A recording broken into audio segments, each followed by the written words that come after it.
Today I'm going to share with you how to cook air fryer chicken breast. This is a cook with me video start to finish.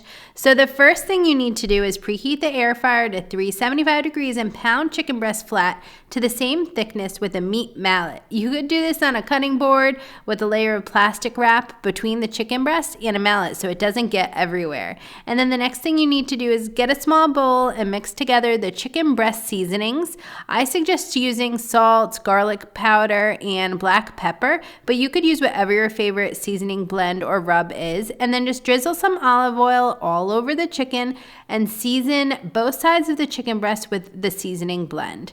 And then add chicken to the air fryer basket once the air fry machine preheats. So you air fry chicken breast for 7 minutes and then flip the chicken breast with tongs and air fry the chicken breast for about 5 extra minutes. Now, you want to definitely use an internal read thermometer to make sure the internal temperature of the chicken breast has reached 165 degrees Fahrenheit before you take it out of the machine. Just keep putting it back in for a couple minutes at a time until it reaches that temperature if it's not yet. And then you're ready to enjoy your air fryer fried chicken breast. I like to throw some fresh herbs on top.